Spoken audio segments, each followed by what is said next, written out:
இன்னைக்கு good morning தமிழாவோட தினம் ஒரு விஐபி பகுதியில் காணொலி வாயிலா நம்மோடு இணைந்திருக்கக்கூடிய பிரபலம் யாருன்னா மலைக்கோட்டை மாவட்டத்துக்காரர், அரசியல் பாரம்பரியமிக்க குடும்பத்தில் பிறந்தவர், அமெரிக்காவில் முதுகலை பட்டம் படித்தவர், பெரம்பலூர் மக்களின் மனங்களை வென்று மக்களவை சென்றவர், தன்னுடைய ஆங்கில புலமையால் நாடாளுமன்றத்தை நடுங்க வைத்தவர் திரு அருண் நேரு எம்பி அவர்களை வரவேற்று நிகழ்ச்சிக்கு செல்லலாம்.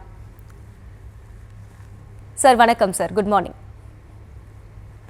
Morning madam. வணக்கம். அமெரிக்காவில் கட்டட மேலாண்மையில முதுகலை படிப்பு படிச்சிருக்கீங்க. ஒரு அரசியல்வாதியா இருந்தாலும் தொழிலதிபராகவும் அடையாளம் காணப்படுற உங்களை பத்தி சொல்லுங்க சார். அனைவருக்கும் வணக்கம். நம்ம காணக்கிளியூர் என்கிற கிராமத்தில் பிறந்து திருச்சியிலேயே வளர்ந்து அங்கேருந்து அண்டர் கிராஜுவேட் குமரகுரு காலேஜில் நம்ம கவுன்சிலிங் வழியாக போய் சிவில் இன்ஜினியரிங் படிச்சுட்டு நெக்ஸ்ட் மாஸ்டர்ஸ் நீங்கள் சொன்ன மாதிரி யூஎஸில் கன்ஸ்ட்ரக்ஷன் மேனேஜ்மெண்ட் பண்ணி அங்கேயே வேலை பார்த்து, அதே சமயம் அங்கே ஒரு 2-3 வருஷம் வேலை பார்த்த பிறகு இந்தியா இங்கேயும் கன்ஸ்ட்ரக்ஷனில் இருந்து கிட்டத்தட்ட 7-8 ஆண்டு காலம் அதில் வேலை பார்த்து, அதுக்கப்புறம் ஃபுட் ப்ராசஸிங்கில் ஒரு இன்ட்ரெஸ்ட், விவசாயம் சார்ந்த விஷயங்களில் இன்ட்ரெஸ்ட்டுங்கிறதுனால ஃபுட் ப்ராசஸிங் பண்ணிகிட்டு இருக்கோம். அரிசி சம்பந்தப்பட்ட வேலைகளில் தாத்தா காலத்துல இருந்தே இருக்கிற அந்த விஷயத்த எடுத்து பண்ணுகிற ஒரு வாய்ப்பு கிடைச்சது. அதனால இன்னைக்கு ஃபுட் ப்ராசஸிங்ல இருந்து பப்ளிக் லைஃப்ல வந்த பிறகு நம்ம கிட்ட வேலை செய்யற மக்கள் அதை நல்லா பார்த்துக்கிட்டு இருக்காங்க. நம்மளால அது தினந்தோறும் பார்க்க இயலவில்லை என்றாலும் சுத்தி இருக்க விவசாயிகளுக்கு இன்னும் ஒரு நம்பிக்கையான ஒரு விஷயமாக அங்க இருக்கிறதுங்கிறது நம்ம செஞ்ச ஒரு பெருமையான விஷயமா நினைக்கிறேன். சார், அமெரிக்காவில் படிச்சுட்டு அரசியல்வாதியா ஆக காரணம் என்ன? உங்க அப்பா அமைச்சர் நேரு திமுகவில் இருக்கிறதுனால அரசியலுக்கு வந்தீங்களா? அப்பா இல்லாம இல்லைங்க, எந்த விஷயமும் இல்லை. அது ஒரு ஆரம்பம். அவர் தான் ஆதி. அதே மாதிரி சின்ன வயசுல இருந்து அரசியல் சுற்றி வளர்ந்ததுனால அந்த ஒரு யதார்த்தமான ஒரு டிரான்ஸ்ஃபர்மேஷன், ஒரு சாதாரண மக்கள்ல இருந்து ஒரு நாடாளுமன்ற உறுப்பினராக ஆன அந்த டிரான்ஸ்லேஷன் இன்னைக்கு தான் மாறினேன் அப்படின்னு நம்மளால ஒரு நேரங்காலம் சொல்ல முடியல. ஆனா ஒரு பெரம்பலூர் போல ஒரு மாவட்டத்துக்கு ஒரு எம்பியா இருக்கிறது ரொம்ப ரொம்ப பெருமையான விஷயம். ஏன்னா அடித்தட்ட மக்கள் நிறைய இருக்கிற இந்த பெரம்பலூர் மாவட்டத்தில் அடிப்படை வசதிகள் மத்திய அரசாங்கத்திலிருந்து பெறப்பட வேண்டிய ஒரு முக்கியமான ஒரு இடத்துல இருக்கிறதுங்கிறதுனால மட்டும் இல்லாம இந்த மக்களோட ஆசபாசங்களை தேசிய அளவில் போய் ஒழிக்க செய்யற ஒரு வாய்ப்பு மிக முக்கியமான ஒரு வாய்ப்பா நினைக்கிறேன். சார், அப்ப அரசியலுக்கு வரணுங்கிறது உங்களுடைய முடிவா இல்ல அப்பாவோட முடிவா? அரசியல்ல உங்களுக்கு அப்பாவோட அட்வைஸ் என்ன சார்? முதல்ல அந்த அறிமுகம் அப்பா இல்லாம இல்லைங்க, அறிமுகம் அப்பாவோட தான். அதே சமயத்துல மக்கள் அறிமுகம் மட்டும் இருந்தா, ஏன்னா பிறந்த கிராமம், அந்த நம்ம செய்யற தொழில் எல்லாமே என்னோட தொகுதியில தான், பெரம்பலூர் நாடாளுமன்ற தொகுதியில தான் இருக்கு. லால்குடி, மணச்சநல்லூர், முசிறி, இது எல்லாமே நான் வேலை செய்யற இடம் மட்டும் இல்லாம சின்ன வயசுல இருந்தே ஐயா கூட இருந்ததுனால அந்த பழக்க வழக்கங்கள் மட்டும் தெரியும், அறிமுகம் தெரியும். இவர் இன்னாரோட மகன் அப்படிங்கிறது தெரியும். அந்த அறிமுகத்தை தாண்டி மக்கள்கிட்ட போய் நம்ம செய்யற வேலை தான் நிலைக்கும் அப்படிங்கறது என்னோட நம்பிக்கை. அதனால மக்களுக்கு அந்த நல்லது செஞ்சா மட்டும்தான் மக்கள் மனசுல இடம் பிடிக்க முடியும் அப்படிங்கறது ஐயா ரொம்ப தெளிவாகவே சொன்னார். மக்களோட போய் நீ எப்பொழுதும் கீழே தான் இருக்கணும், கிரவுண்ட் லெவல்ல தான் இருக்கணும். நமக்கு இந்த ஒரு வாய்ப்பு கிடைச்சது அறிமுகம் செஞ்சது மட்டும் இல்ல, நீங்க போய் உழைக்கிற உழைப்புல தான் இருக்குங்கிறது ஐயாவோட அட்வைஸ். நிச்சயமா சார். இப்ப பெரம்பலூர் தொகுதி மக்கள் உங்களை வாக்களிச்சு எம்பி ஆக்கினாலும் வாரிசு அரசியல் மூலமா தான் உங்களுக்கு வாய்ப்பு கிடைச்சது அப்படின்னு முன்வைக்கப்படுற இந்த விமர்சனத்தை நீங்க எப்படி பார்க்கறீங்க? அரசியல்ல விமர்சனங்கிறது இருக்குங்க. அந்த விமர்சனத்தை நான் எப்படி பதில் சொல்லணும்னு நான் நினைக்கிறேன்னா, நம்ம செய்யற வேலைனாலையும் நம்மளால பெறப்பட்ட திட்டங்கள், மத்திய அரசாங்கத்திட்ட நம்ம போராடி நிறைய திட்டங்கள் வாங்க வேண்டிய நிலைமையில இருக்கோம்.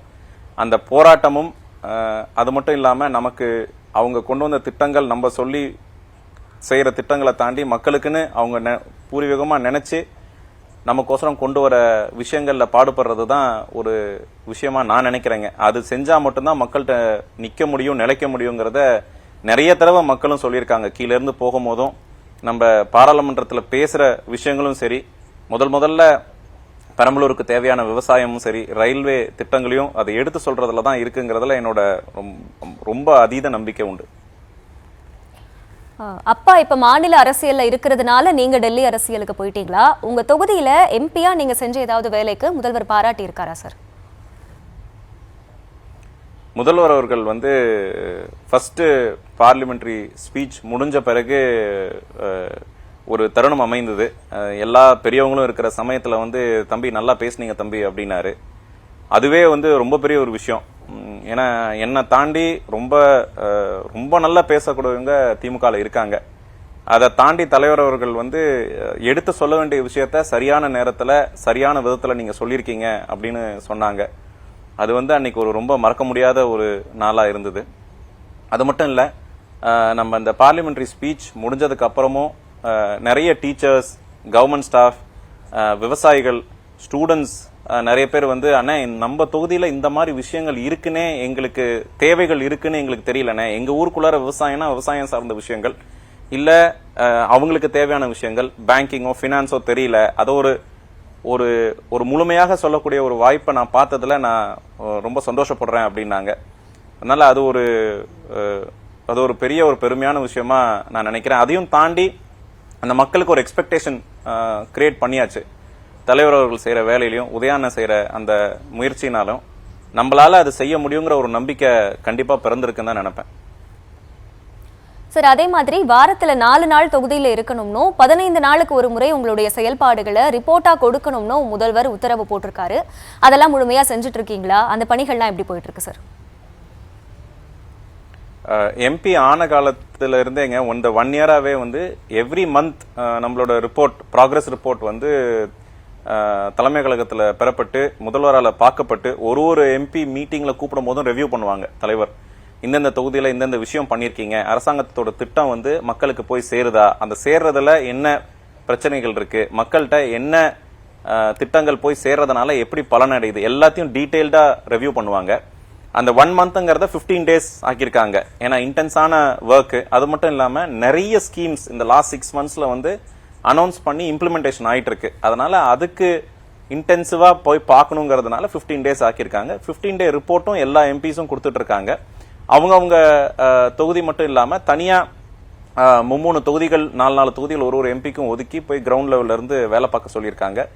வேலைகள் போகும்போதும் மக்கள்கிட்ட வந்து கேட்கிற ஒரே விஷயம் தான், நல்ல திட்டங்களா இருக்கு, எங்களுக்கு வந்து சேருது, சில பேருக்கு வந்து சேரல, ஆனா திட்டங்களுக்கு உண்டான வரவேற்பு வந்து ரொம்ப நல்லாவே இருக்குங்க. சார், இப்ப இந்த கரூர் சம்பவத்துக்கு அப்புறமா அதிமுக, பாஜக, தாவேகான்னு பிரிஞ்சிருக்கிற எல்லா கட்சிகளும் சேர்ந்து திமுகவை எதிர்க்க தயாராகிட்டாங்கன்னு சொல்லப்படுது. இதை நீங்க எப்படி பார்க்கறீங்க? மேடம், அரசியலுக்கு முன்னாடிங்க மேடம், இது வந்து ஒரு துயரமான ஒரு சம்பவம். இந்த மாதிரி வந்து எந்த இடத்துலயும் திருப்பி நடந்துடக்கூடாது. 1. 2வது, தலைவர் அவர்கள் மறுபடியும் சொல்ற விஷயம் இதுதான். இதை வச்சு நம்ம அரசியல் பண்ணோம்னா தமிழக அரசியல் வந்து அவ்வளோ கம்மியாயிடலங்கிறத தலைவரோட ஒரு எண்ணமா இருந்து தனிநபர்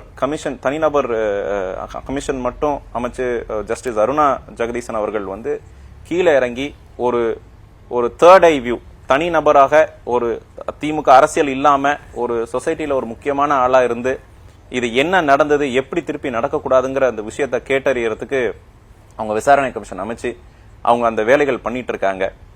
இதுல இவ்வளோ திட்டங்கள் முதல்வரால மக்களுக்கு போய் சேர்றதுனாலையும் மக்கள்கிட்ட இருக்கிற அந்த நல்ல வரவேற்பு இருக்கிறதுனாலையும் எதிர்கட்சிகளுக்கு வேற வாய்ப்பு அமையலன்னு தான் நான் நினைக்கிறேனே ஒழிய, இந்த கரூர் சம்பவத்தை வச்சு அரசியல் பண்ணுங்கிறது வந்து கண்டிப்பா இதை நல்லா வேற விஷயங்கள்ல நல்லா அரசியல் பண்ணணும். இந்த விஷயத்தை வச்சு அரசியல் பண்றதுல வந்து அவங்களோட ஸ்டாண்டர்டை கம்மி பண்ணிக்கிறாங்கிறது தான் நான் நினைக்கிறேன்.